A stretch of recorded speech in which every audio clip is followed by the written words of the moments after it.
Ce programme vous est offert par Illico Cash.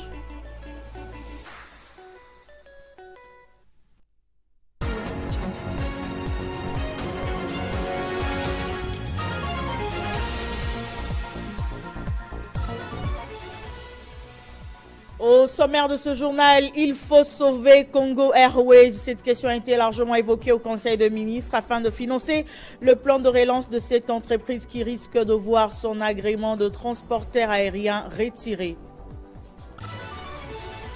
Commémoration du 64e anniversaire de l'indépendance de la République démocratique du Congo. La RDC est-elle réellement indépendante sur tous les plans? On fait le point dans ce journal. L'info, c'est l'heure sur Télé 50. Bienvenue à tous à la une de l'actualité. Troisième conseil des ministres du gouvernement souminois. Le chef de l'État, Félix Tshisekedi, a présidé cette importante réunion vendredi à la Cité de l'Union africaine. L'amélioration du système éducatif de la RDC, notamment l'évaluation à mi-parcours du système LMD, la tenue des états généraux du patrimoine immobilier de l'État sont parmi les points qui ont été inscrits à l'ordre du jour. Le vice-premier ministre en charge de transport, Jean-Pierre Bemba Gombo, a évoqué la question du financement du plan de relance de Congo Airways. Cette entreprise risque de voir son agrément de transporteur aérien retiré si d'ici le 16 septembre, elle ne dispose pas de son propre appareil immatriculé en RDC. Mise en œuvre du plan d'urgence de relance de Congo Airways. Le vice-premier ministre, ministre de Transport, a fait le point au Conseil de l'urgence et la nécessité pour le gouvernement de financer la mise en œuvre du plan d'urgence de relance des activités de Congo Airways, conformément à l'instruction du président de la République au cours de la 111e réunion du Conseil de ministres du 15 septembre 2023. En effet, les fonds nécessaires prévus pour permettre à cette compagnie nationale de renforcer sa capacité opérationnelle n'ayant pas encore été libérée, Congo Airways n'exploite qu'un seul aéronef en leasing et dont le contrat expire dans les jours qui viennent. Bien plus, elle court le risque de voir tomber son certificat de transporteur aérien et son agrément IATA si au 16 septembre prochain, elle ne dispose pas d'un appareil opérationnel immatriculé en République démocratique du Congo. Le vice-premier ministre a été complété par le ministre du portefeuille qui a soutenu qu'il est important pour le gouvernement d'assurer à tout prix de la relance de cette compagnie aérienne dans le jour qui viennent parce qu'elle présente le potentiel qui permettront son développement. Des mesures urgentes relatives notamment à la mise à disposition de fonds et à la gestion des différents contentieux ont été préconisées. À la Chambre haute du Parlement, les sénateurs ont examiné vendredi en plénière les questions techniques et politiques relatives au projet du règlement intérieur présenté par la commission spéciale chargée de son élaboration. Ce projet du nouveau règlement intérieur contient plusieurs innovations à expliquer à l'occasion Christophe Lutundula Pala Penapala, président de la dite commission, au cours de la plénière. Parmi les innovations apportées, il y a notamment la modification de la loi portant statut des anciens présidents de la République. La Commission propose qu'au-delà des avantages lui accordés, les sénateurs à vie soient soumis à d'autres obligations, entre autres la participation aux travaux de toutes les commissions du Sénat. Une autre proposition faite dans ces rapports est celle liée à l'accès de tout le monde au palais du peuple, en particulier aux sénateurs. Il est suggéré que l'accès au Parlement soit subordonné au port d'un badge en vue d'assurer la sécurité des parlementaires et sauvegarder la sacralité de cette institution. Dans son rapport, la commission spéciale chargée d'élaborer les règlements intérieurs du Sénat a proposé certaines particularités, notamment augmenter à 2 le nombre d'assistants parlementaires, droit de libre circulation aux sénateurs tant au pays qu'à l'étranger, à partir de la carte de légitimation. Il a été demandé aux sénateurs qui ont formulé des amendements de les faire par écrit et de les déposer à partir du lundi prochain pour ainsi permettre à la commission de les examiner et les intégrer dans les textes. On a le statut, parce que là il y a des droits et des obligations des sénateurs.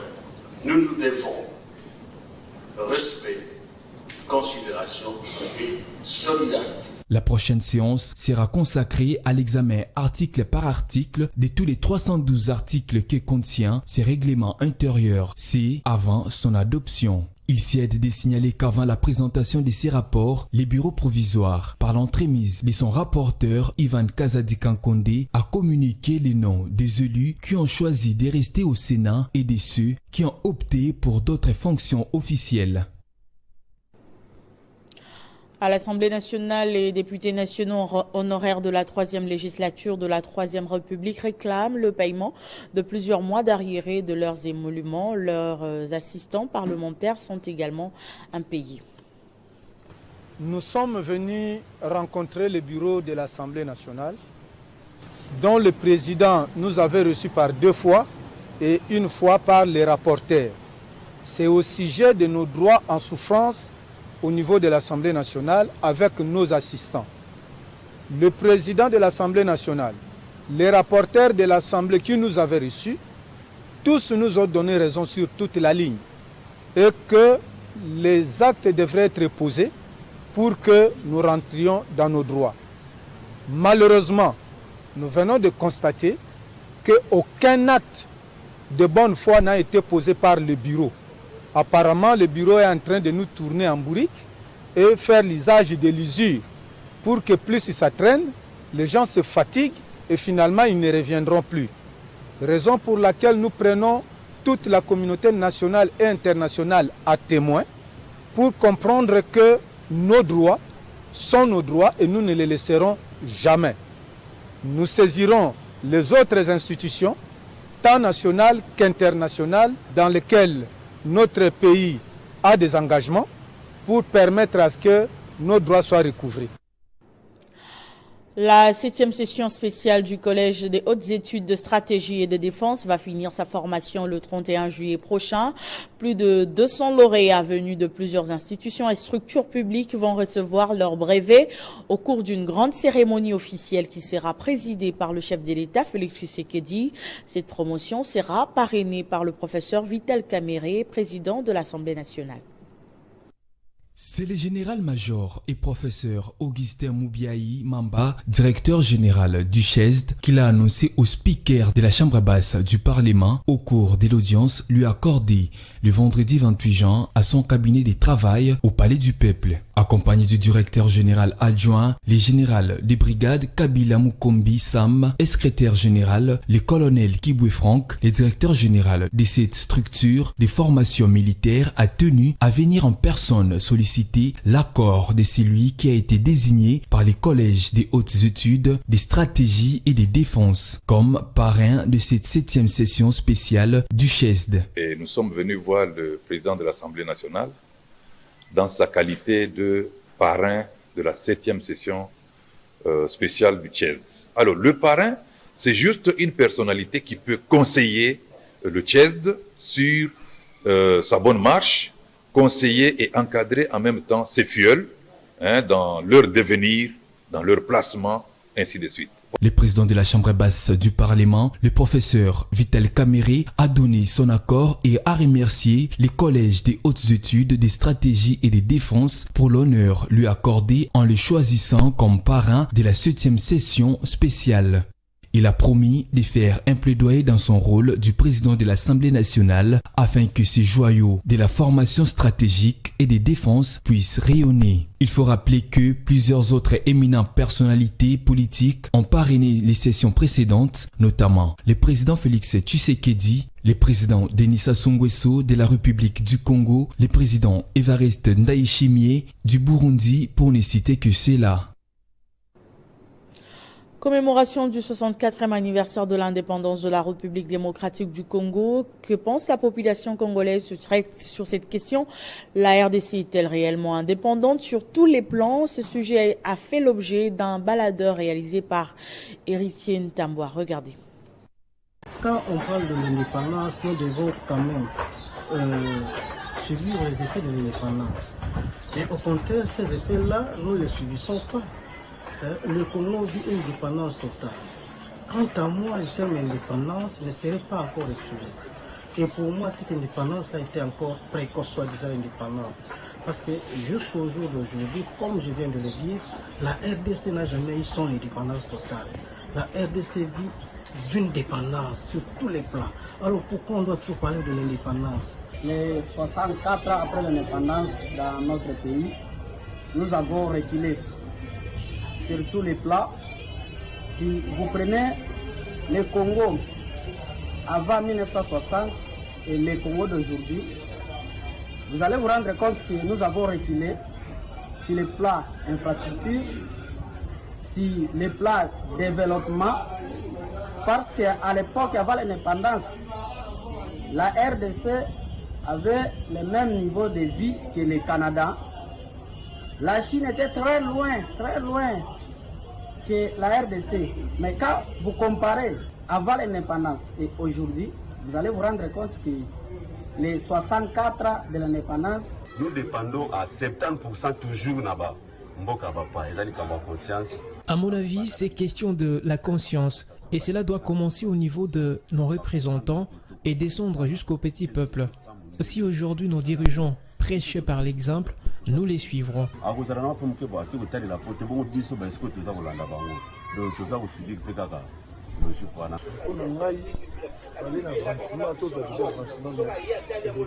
Je pense que rien ne marche depuis notre accession à l'indépendance.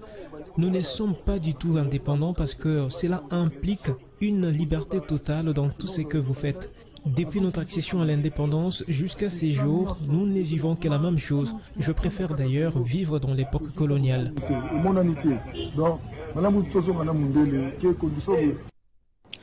75 lits ont été distribués au camp des militaires blessés à Katindo, à Goma, dans la province du Nord Kivu, par la ministre des Affaires sociales et Action humanitaire et solidarité nationale, Nathalie Aziza Mounana, sur instruction de la première ministre Judith Suminwa. Les détails dans cet élément de Jean-David Kilolo.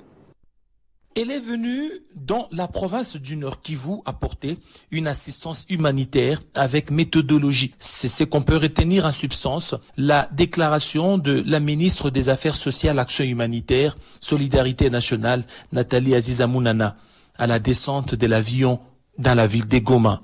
Oui, je viens de prendre les fonctions il y a déjà 15 jours.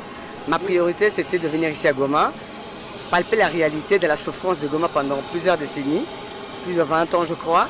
Et j'essaie d'apporter le meilleur de moi-même en menant ma déontologie et ma méthodologie, la façon dont je pense accompagner les vulnérables et tous les gens qui souffrent par rapport à cette guerre qui nous a été imposée par le Rwanda.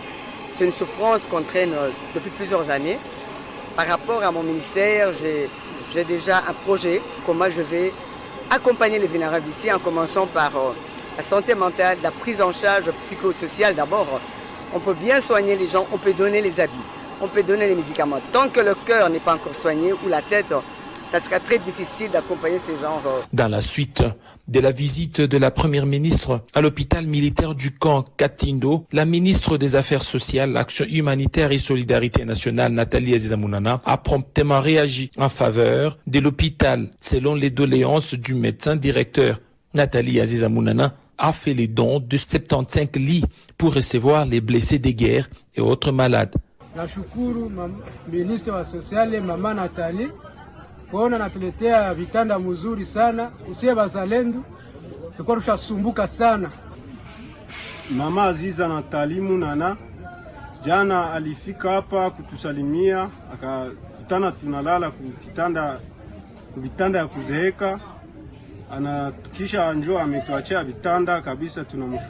Cette dotation fait partie de 25 tonnes de matériel reçu de la Fondation Harish Jaktani, jouissant de la crédibilité et du sérieux. La ministre des Affaires sociales, Action humanitaire et solidarité nationale, Nathalie Aziza Mounana, travaille à apporter le soulagement du mieux qu'elle peut au nom du gouvernement, conduit par Judith Tuluka, et sous l'impulsion du président de la République, Félix-Antoine Tshisekedi Tshilombo. Le collectif des parlementaires debout de l'UDPS Tshisekedi a honoré d'un diplôme de mérite les actions du professeur Steve Mwanza au commissariat général à l'énergie atomique, une reconnaissance due à sa détermination de matérialiser la vision du président de la République dans son secteur. Ils honorent ceux qui font du bon travail, eux, c'est le collectif des parlementaires debout de l'IDPS Tshisekedi sous la conduite de Moïse Tshisanda. Cette fois-ci, l'honneur est au commissariat général à l'énergie atomique, dirigé par le professeur Steve Mwamba, félicité pour les multiples projets réalisés et les efforts fournis dans le cadre de la matérialisation de la vision du chef de l'État. Pour les efforts que vous ne cessez de fournir dans le cadre de matérialisation de la vision du chef de l'État, au sein du commissariat général à l'énergie atomique, nous vous décernons ce diplôme de mérite et d'excellence en guise de reconnaissance de vos sacrifices pour toute la population congolaise. Courage et loyauté au chef de l'État, son Excellence Félix Antoine Tshisekedi Tshilombo. Veuillez continuer comme vous le faites. Fier de vous, moi tous les parlementaires debout de la République démocratique du Congo et particulièrement ceux de la ville-province de Kinshasa. Merci. Honoré d'un diplôme de mérite pour le travail abattu dans son secteur, Steve Mwamba exprime sa satisfaction. On a la chance d'avoir dans la conscience du président de la République d'abord et de son gouvernement de la nécessité d'investir dans la recherche scientifique et le développement technologique pour accompagner le développement du pays. Le collectif des parlementaires debout de l'IDPS Tshisekedi veille dans tous les secteurs de la vie congolaise en dénonçant les faits néants et en encourageant ceux qui matérialisent la vision du chef de l'État. En sport, l'entente urbaine de cyclisme de Lubumbashi organise ce dimanche une course dénommée Course de l'indépendance pour mettre en vitrine le vélo. Les athlètes qui vont se distinguer recevront plusieurs prix et chacun de ces athlètes a pris le temps de bien préparer cette course. Sur une prestigieuse distance de 50 km en circuit fermé, 15 coureurs ont dégourdi les jambes en prélude de la course de l'indépendance qui se tiendra à Lubumbashi dans le Haut-Katanga. L'initiative est de la fondation Le Parrain qui dirige Passimo Koma, les spécialistes du vélo, ont réchauffé leurs muscles avant de se lancer au tournoi de l'indépendance.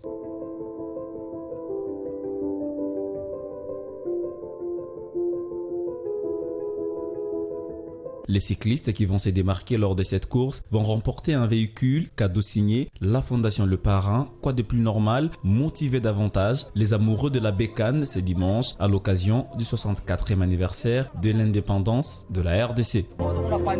Ça veut dire que une victoire, bien. Ça veut dire que Martino. Ce journal est terminé, place au rappel de titres. Il faut sauver Congo Airways. Cette question a été largement évoquée au Conseil des ministres afin de financer le plan de relance de cette entreprise qui risque de voir son agrément de transporteur aérien retiré. Commémoration du 64e anniversaire de l'indépendance de la République démocratique du Congo. La RDC est-elle réellement indépendante sur tous les plans? On a fait le point dans ce journal. Merci de votre attention soutenue. Surtout, restez fidèles au programme de Télé 50.